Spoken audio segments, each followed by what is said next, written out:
Welcome to the Great Detectives of Old Time Radio. From Boise, Idaho, this is your host, Adam Graham. If you have a comment, email it to me, box13@greatdetectives.net. Follow us on Twitter at Radio Detectives and become one of our friends on Facebook. Facebook.com/Radio Detectives. Before we do get started, I do want to let you know that this program is brought to you in part by the financial support of our listeners. And I want to thank Linda so much for her support. Sent me a check through our P.O. Box 15913, Boise, Idaho 83715. If you can also support the show on a one-time basis at support.greatdetectives.net or by supporting us as an ongoing sponsor at patreon.greatdetectives.net. Well, now it's time for today's episode of Nick Carter. The original air date on this one is November the 7th of 1948, and the title is The Case of the Forgetful Killer. New post-war Old Dutch cleanser, famous for chasing dirt, presents Nick Carter, famous for chasing crime.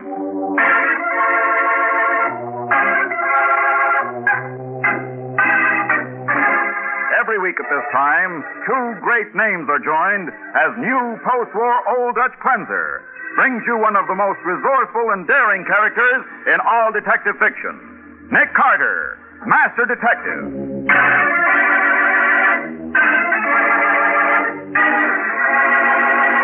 Don't move, any of you. Don, where'd you get that gun? Never mind, just don't make me use it. Don't be a fool, Don. I'm not. I'm going out of here and nobody's gonna... Don't be too sure.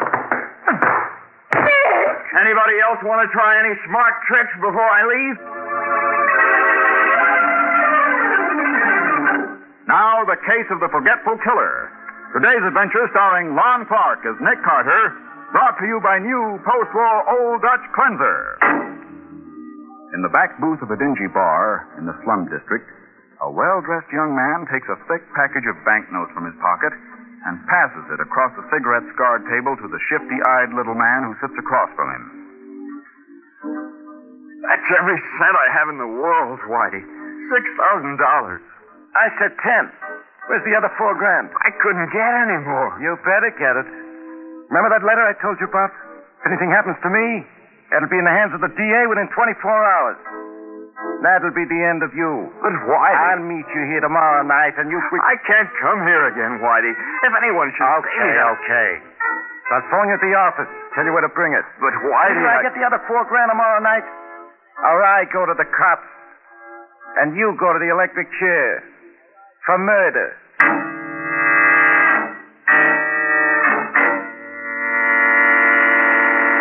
Don, if there were any way I could raise the money for you, I would. You know that. Oh, I know, Chris. I wouldn't have asked you, except I've tried everything else. You're the only real friend I've got. Sure. Now, when you need me, I can't come through. Oh, I don't know what I'm going to do. Whitey phoned me about an hour ago. I promised to have the money at the corner of 1st and Water Streets at 1 o'clock tonight. I've got to have it there. Why, Don? What's he got on you? You can tell me. No, Chris, I don't want to talk about that. But if Whitey ever tells the cops who I really am, it's the end of everything. And that little rat's got me tied hand and foot. You mean that letter to the district attorney? Yes, but... Chris, do you think you could be lying about that letter? If I thought now, that... Don, you're not getting any crazy ideas, are you? Oh, I don't know. I don't know what I'm thinking. There's only one chance left. Yeah? Mr. Hughes gets back from Washington at 11 tonight. You'll never get him to part with $4,000. If I know our beloved employer, he'll never... But he's got to. It's my last hope. What if he won't? Then I'll be waiting for Whitey just the same. And it'll be a meeting he'll never forget.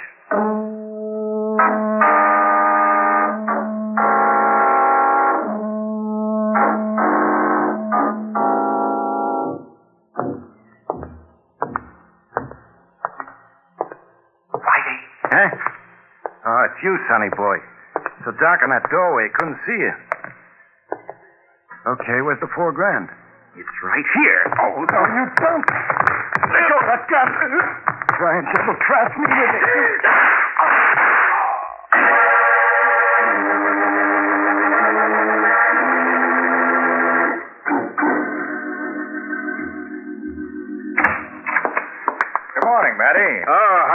Hello, Patsy. Good morning, Sergeant Matheson. Mr. Hughes, this is Nick Carter and Patsy Bowen. How do you do? Hello, Mr. Hughes. Well, thank goodness you're here at last. At last? Mr. Hughes, it's been exactly 17 minutes since Sergeant Matheson phoned and asked us to come down here to your office. I haven't even had my breakfast yet. What's this all about? Mr. Carter, my firm publishes children's and religious books. And notoriety, scandal, unfavorable publicity, anything like that can ruin us. You see, Nick, there was a murder in the waterfront district last night. Cheap little two-bit crook named Whitey Gear was shot to death. We found this slip of paper on Whitey's body. What? Why, that looks like one of those slips of paper they have in phone booths for people to write phone numbers on. That's what it is, Patsy. What's the connection, Matty? The phone number written on that paper is the number of the Hughes Publishing House. Oh, I see. Oh, hey, there's something else written here, too. Don Mason, 1 a.m., 1st Avenue and Water Street. Right. And Whitey was found dead at the corner of 1st and Water, shot to death about 1 a.m., according to the medical examiner. So Don Mason... Now, wait a minute. Who is this Don Mason? Oh, that, Mr. Carter, is the crux of the whole thing. Don Mason is my sales manager, and he's engaged to my daughter. Oh, I see.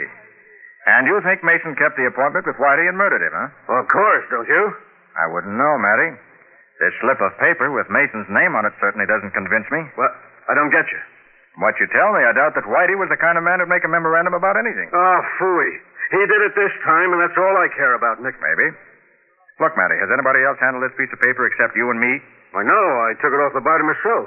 What? Then let's put it in an envelope and see that no one else does touch it. Uh-huh. Okay, if you want to. But there's another thing, Nick. Yeah? Whitey was a skinny little runt, but from the looks of things, he must have put up a whale of a fight before he was killed. We found a couple of gray wool threads under his fingernails, like from a gray tweed coat. And Whitey's coat was brown. Oh. Then you think those threads came from the killer's coat during the struggle? Sure, Patsy. What else? Uh-huh. And Mr. Hughes here tells me Don Mason wears a gray tweed coat. And so do lots of other people, Matty. You must understand, Mr. Carter, this company simply cannot afford to have one of its executives accused of murder. Now, I want you to prove that Don had nothing to do with this Whitey person. But what if he did have? Well, then we'll publicize the fact that Hughes Publishing hired the best detective it could get to see justice done, even though the culprit is one of our own executives. That may help some. Well, how about it, Carter? Before I give you an answer, Mr. Hughes, I'd like to talk this over with Don Mason. He hasn't come down to the office yet, Nick. I was just waiting for you to get here before going over to his apartment after him. A good idea, Matty, except that he may leave for the office before we get to his place. Oh, I have an idea. Don shares an apartment with my star salesman, Chris Bentley. I could phone Chris, tell him to keep Don there until you arrive. Yeah, suppose you do that, Mr. Hughes. And unless he's got a mighty good alibi, that young fella's going to move to another apartment. A small one in the city jail.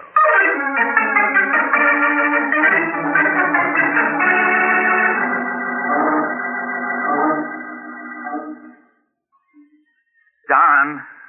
Don, wake up. Oh, go away. Wake up, you dope. Snap out of it. Oh, good morning, Chris. What's the matter? Old man Hughes just phoned that some people are coming to see you. He says to tell you to wait here until they arrive. Okay. Oh, I feel terrible. Don, where were you last night? Huh? Get with it, Don. You didn't get in until after I went to bed, and that was 3 o'clock. Where were you? What? Oh, I don't know. I can't remember. Did you get the money from old man Hughes? Money? What money? The money to pay off that blackmailer. Did you get it? Good grief, Whitey. Yes, Whitey. Did you see him? I can't remember whether I did or not. You mean you had another one of those blackouts? I guess I must have. Now, let's see. I remember eating dinner here at the apartment with you. Yes, and afterwards I went out for a pack of cigarettes. But when I came back, you were gone. And so was that gun you keep in your dresser drawer. What? Oh, Chris, no. What did you do, Don? Why'd you take the gun? You've got to remember. Oh, I can't. I can't remember anything. I went all over town looking for you, but you just disappeared. Well, from the way my head feels, I think I must have been in some bar. But I don't drink. Wait a minute. What are you doing? Looking for your gun. Yeah, here it is in the pocket of your top coat. And Don, 3 bullets have been fired from it. What do you mean, 3 bullets? It wasn't even loaded last time I saw it. Well, it is now.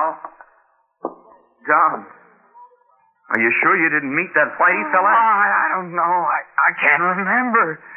Hey, maybe it's the police who are coming here. Maybe Whitey turned me in. Now, get hold of yourself. We haven't much time.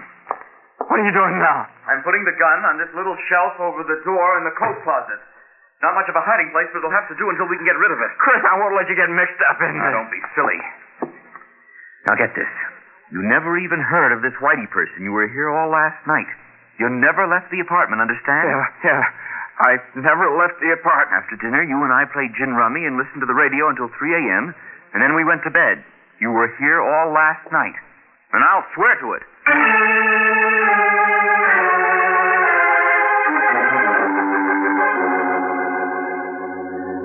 And you still say you didn't meet Whitey Gear at the corner of First and Water Streets last night, Mason? No, I never even heard of the guy, Sergeant. Then how come he had your name and phone number? I don't know. Can you prove where you were at 1 o'clock, Don? I was right here in the apartment. That's right, Mr. Carter. Don never stepped outside all last night. You'll swear to that? What? Well, sure I will. We played gin rummy until 3 a.m. Well, that sounds like a pretty good alibi, Sergeant. Yeah, if it holds up. Frankly, Don, you don't look as though you'd spent a quiet evening at home. I'd say you were suffering from a pretty bad hangover. Well, Mason, Whitey Gear was killed with a .38 revolver. You own such a gun? No. You own a gray tweed coat? Yeah, why? Where is it? Oh, it's in the closet, but All right. Don! Oh, darling, Daddy said you were in some kind of trouble. Don isn't in any trouble, Betty. No, honey, it's all right. Hey, wait a minute. Who's this? Betty Hughes, Don's fiancée. Say, you're looking fine, Betty. That's a new hairdo, isn't it? Of course not, Chris. But what did Daddy mean I by... guess it's just because I haven't seen you for so long. What are you talking about? You saw me only last night. But what was that? Chris came over to my house last night looking for Don. He said Don had disappeared, and he thought... Well... Don, something is wrong. Oh, you are in trouble, aren't you? You bet he is, Miss Hughes. So he was with you every minute last night, was he, Chris? Well, Now, look, Sergeant. I'll talk to you later. Get your hat, Don. I'm taking you in for the murder of Whitey Gear. Now, Matty, are you sure you have enough of a case to justify an arrest? You bet I have, Nick. Why would he frame a phony alibi if he wasn't guilty? Oh, Chris, if I'd only known. Tried to tip you off, Betty, but I guess I was pretty clumsy about it. You ready, Don? Yeah, I got my hat. And I got this. Where'd you get that gun? Never mind. Just don't make me use it. Because if I do, somebody's going to get hurt. Unmindful of the fact that his action is practically a confession of guilt, Don stands near the door, holding Nick, Matty, and the others at the point of his gun. In just a moment, we'll see what happens next.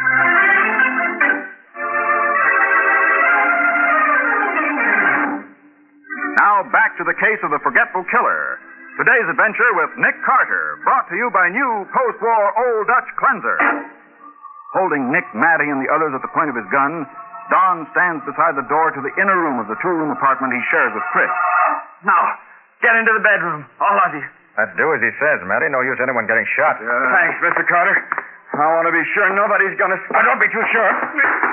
Hey! Keep your hand away from your gun, Sergeant. Okay. You hurt, Nick? Oh.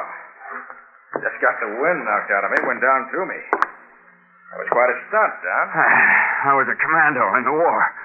Now, anyone else want to try any smart tricks before I leave? You're playing this awful dumb, kid. I'm playing it the only way I can. Now I'm going to lock this bedroom door. And then I'm getting out of here.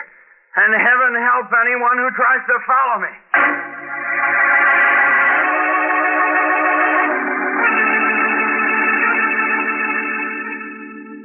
So you both just stood there and let him walk out, did you?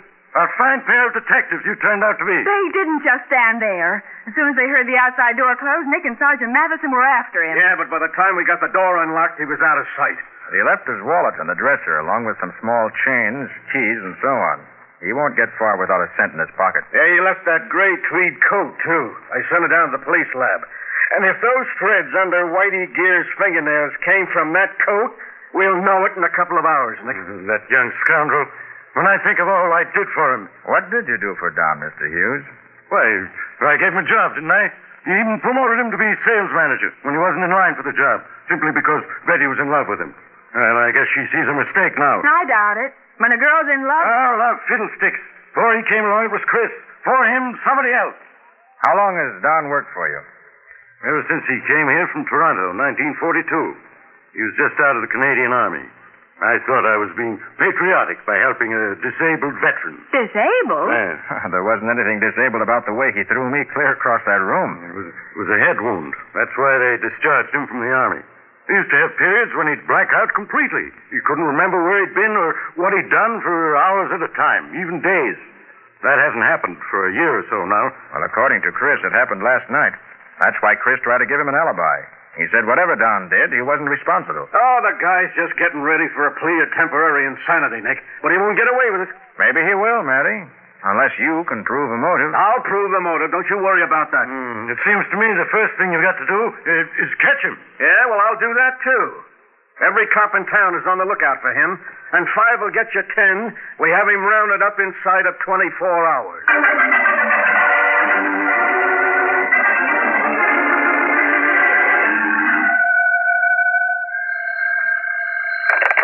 Hello? Betty? Don. Oh, Don, is that you? Yes. Are you alone? Yes. Oh, darling, where are you? Never mind. Betty, I need help. And I don't dare try to get in touch with Chris. The cops are sure to be watching the apartment. If there's anything I can do. There is. I've got to have some money so I can get out of town. $200. I'll get it. I'll bring it to you. No, I won't let you take any chances. Give the money to Chris. Tell him I'll be waiting in the freight yards at the foot of 68th Street at midnight.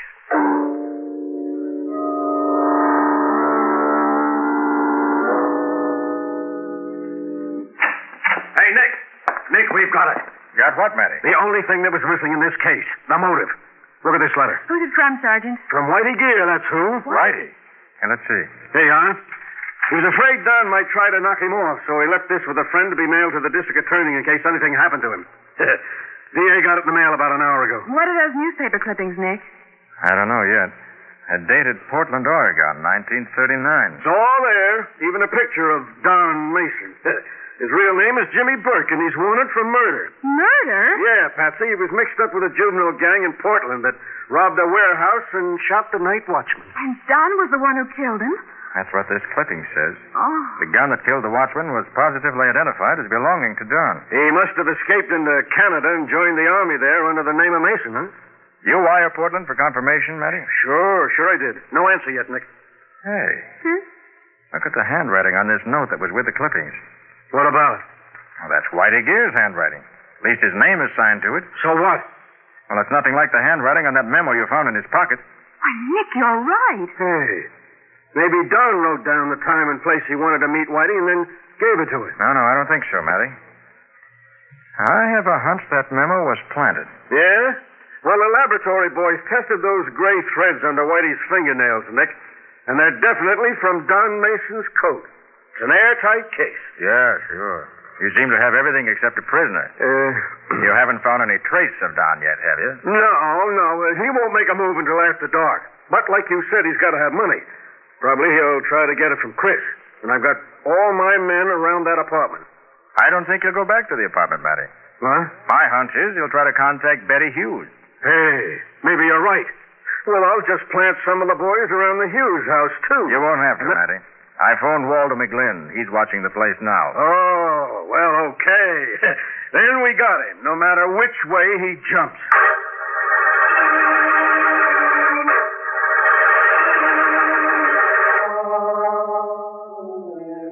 Oh, I think I'll go on home, Nick. It's been a long day. Yeah, it's almost midnight. I know, but I wanted to stick around the office. Hold it. Nick Carter speaking. Oh, Waldo. Huh? What? I see. Where'd she meet him? Betty met Don somewhere? No, she met Chris. Uh-oh. Where? Why, that's the freight yard. Nick, what's happened? Good boy, Waldo. We'll get right on it. Nick, what is it? Betty just met Chris in the cafeteria on the east side and gave him a roll of bills. The getaway money for Don. That's what Waldo figured, so he trailed Chris out of the cafeteria and heard him tell a cab driver he wanted to go to the foot of 68th Street. So that's what you meant when you said the freight yards. Yeah. Chris just left a couple of minutes ago. We hurry, maybe we can get there first.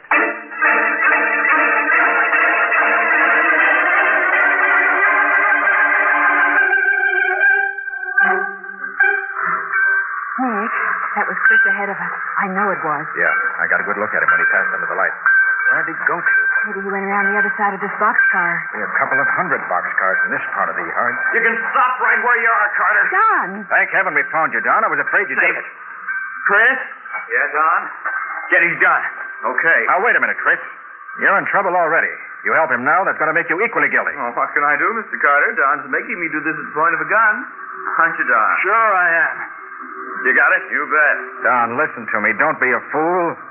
You give yourself up, I think I can prove you're innocent. Innocent? But I'm not. I killed Whitey because he was blackmailing me. I must have. Do you remember killing him? Oh, no, I don't remember anything that happened last night, but I don't think you did kill him, Don. In fact, I'm positive you didn't. Don't listen to him, Don. It's a trick. Look, Don, there's only one person who knew where and when you were going to meet Whitey. Only one person who could have drugged you. Drugged me? Yes, drugged you. That's why you thought you had a hangover this morning. So that's it.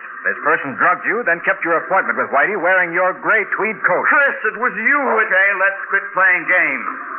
You Drop your met gun, Whitey. Don. You met Whitey and you killed If you him. don't drop your gun, stupid, I'm going to use this gun I took from Carter. Okay. Now you're being sensible. But I don't get it. You were my friend. I trust you. Sure, I was your friend. I didn't mind a bit when you got the sales manager job I should have had, and I was tickled to death when you took my girl away from me. So that's it. Sure. With you out of the way, I'll be the new sales manager. And I'll be the boss's son-in-law, too. Someday I'll own the whole business. You're going to have to work awfully fast to do all that before you go to the chair for killing Whitey, aren't you, Chris? Who's going to send me to the chair? Not any of you three. Because when Carter and Don get through fighting it out, I'm afraid there won't be any survivors. What are you talking about? It'll be easy, Carter. I've got your gun to shoot Don with, and then I'll take his gun to finish off you and Miss Bowen. Chris, you're The crazy. cops will think Carter tried to arrest you and you shot it out. Why, that's ridiculous. Someone will hear the shot. That freight engine is going to pass on the other side of this boxcar in a few seconds. It'll make enough noise to cover anything, even gunshots.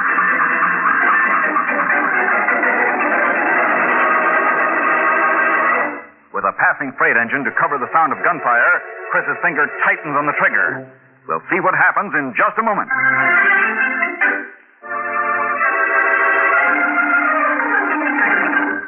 Now for the conclusion of the case of the Forgetful Killer. Today's adventure with Nick Carter, brought to you by new post-war Old Dutch Cleanser. In the freight yards at the foot of 68th Street, Chris Bentley is holding Nick, Patsy, and Don Mason at the point of a gun, waiting only for the noise of an approaching engine to cover the sound of his shots before he fires. Here's the engine. So get ready. You first, Don, old pal.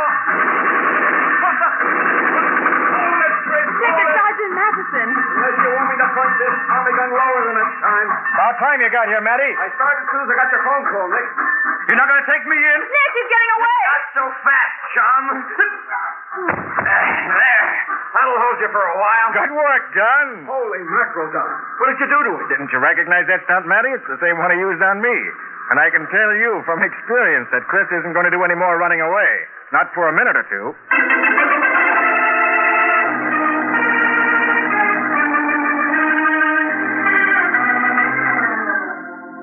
I can't thank you enough for what you did, Nick. But, well, I guess it wasn't much use. They'll only send me back to Oregon to stand trial for the killing that night, killing the night watchman back in 39. Oh, no, they won't, Don. Sergeant Matheson wired the Oregon police about you, and they wired back that the charge had been dropped. That's right, Don. About a year later, the real killer was caught, and he confessed. For the love of peace. You were completely cleared. But if Chris wanted to get rid of me, why did he kill Whitey to do it? Well, for all he knew, he only had to sit tight and let Whitey turn me in. He said you were going to Mr. Hughes for the money, and he was afraid you might get it. And he couldn't turn you in himself because you wouldn't tell him what Whitey had on you, or even what your real name was. Yeah, that's right. But even after he killed Whitey, to make sure the DA got that letter, Chris tried to give me an alibi. Oh, it just doesn't make sense. Well, that was only a part of his scheme to put himself in a good light with Betty Hughes. He knew that alibi wouldn't stand up. In fact, he made sure it wouldn't stand up by going to a dozen places looking for you. He knew someone would remember that he'd said you disappeared and couldn't be found. And to think you figured the whole thing out from that piece of paper with my name on it. And the time and the place where I was supposed to meet Whitey. Now, just a minute, Don. That's not quite true. That slip of paper looked a bit phony to me, but that was all. When Chris tried to incriminate you by putting that piece of paper in Whitey's pocket, he was actually furnishing the evidence that was going to convict him. What do you mean? He forgot a very important thing. Fingerprints. Fingerprints? Yes, Whitey's fingerprints weren't on that paper. So obviously he couldn't have written it. But Chris's fingerprints were all over it. Wow, he did forget something important, didn't he? Uh-huh. But, say, Nick, you didn't know about those things until an hour ago. Why were you so sure Don was innocent? I became convinced the minute he threw me across the room at his apartment. What'd that have to do with it? Well, Whitey was a scrawny little fellow. Yet Matty said he put up quite a fight before he was killed. Oh, I see what you mean. If Don could put you flat on your back in 2 seconds, a little guy like Whitey would have been licked before he started. Right, Patsy. Well, this is the first time in my memory that a man has made a friend of me by knocking me down.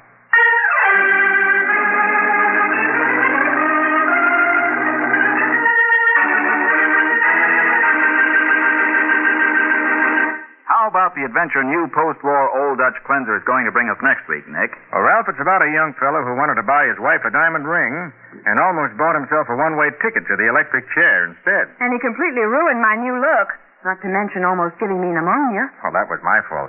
You see, Ralph, the only way I could keep Patsy from being shot was by pouring cold water on her. Sounds as though you had a rough time, Patsy. Well, I did. What do you call this adventure, Nick? I call it The Case of the Clue Called X.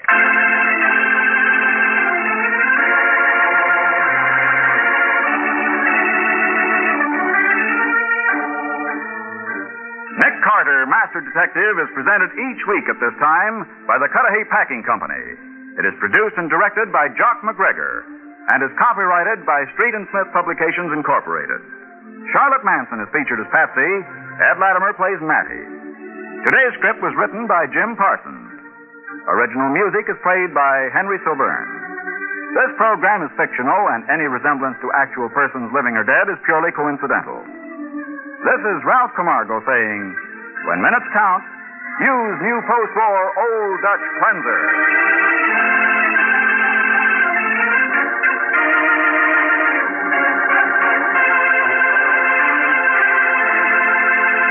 This is the Mutual Broadcasting System. Hello, mystery lovers.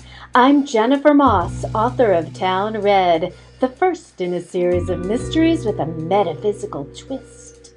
Town Red has received critical acclaim and all 5 stars from avid mystery readers just like you. Town Red and the rest of my books are available in print and in ebook on Amazon, Barnes & Noble, and iTunes. For more information, visit my website, jennifermoss.com. You're listening to the great detectives of old-time radio. Welcome back. An interesting story. Would have been helpful if the killer wasn't being so obvious about who he was, particularly in his efforts to protect the innocent man. But not a bad episode, and now we do turn to listener comments and feedback.